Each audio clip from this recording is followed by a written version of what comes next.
Hi folks.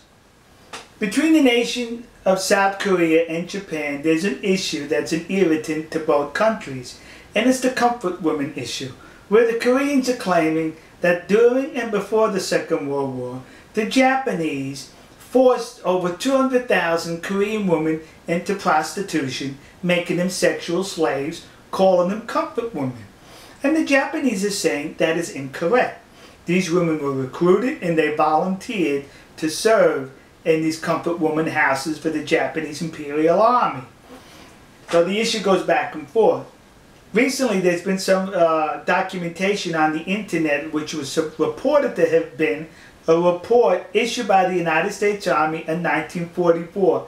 The war was still going on in 1944, where the Army, the United States Army, interviewed some of these comfort women, and it was determined that these comfort women were not forced by the Japanese, but were recruited.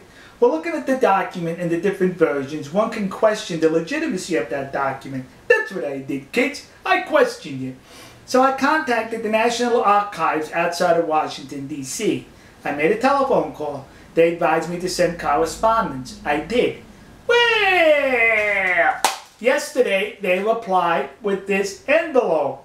And in this envelope was the very report that appears on the internet. They authenticated the report, saying that this is an authentic report written in 1944 by the United States Army after they captured comfort women in the Philippines. You notice how I used the word captured and not rescued? Because they were captured.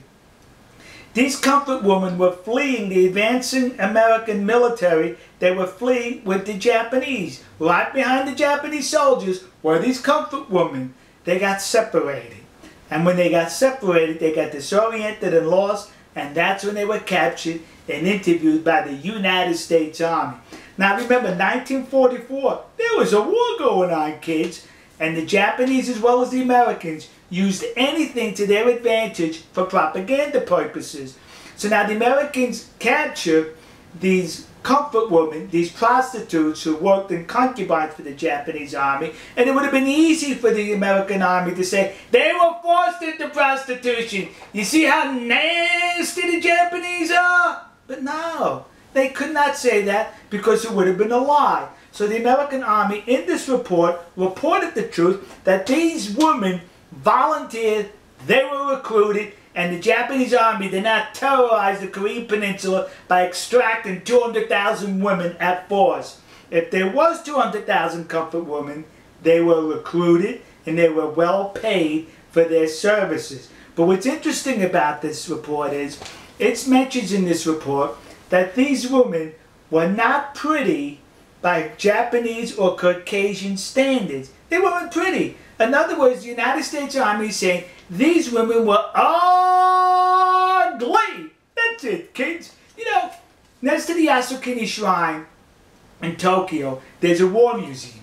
And when you go through the museum, it takes you all the way through Japan's military history, I think from pre-samurai, samurai, Edo, up into World War II. But you know what I did not notice as far as military equipment that I'm sure the Japanese Imperial Army was issued?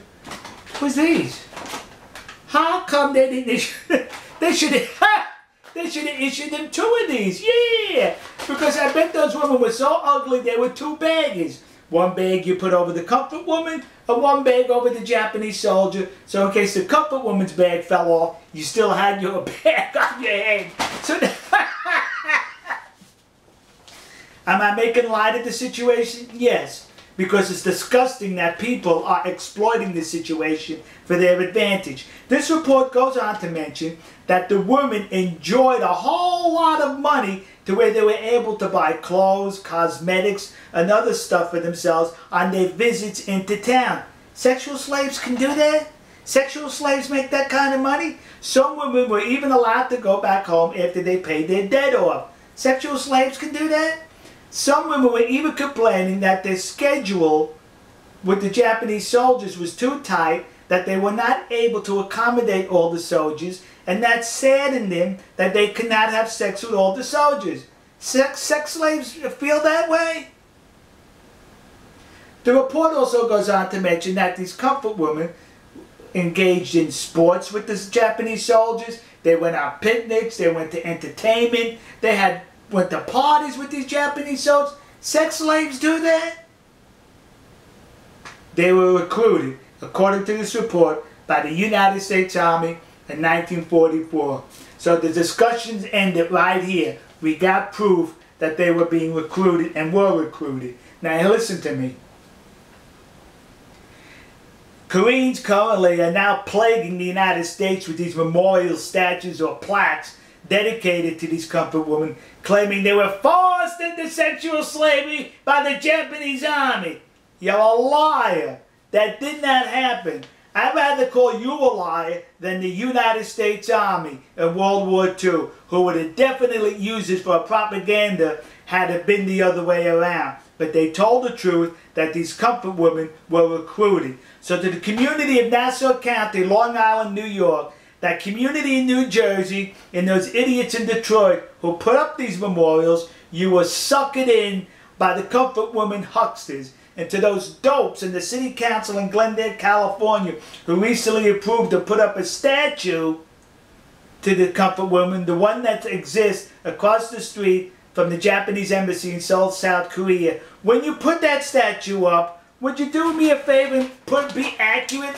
Put a paper bag over her head. Alright folks, we'll see you. God bless you. God bless America. God bless the nation you happen to be in.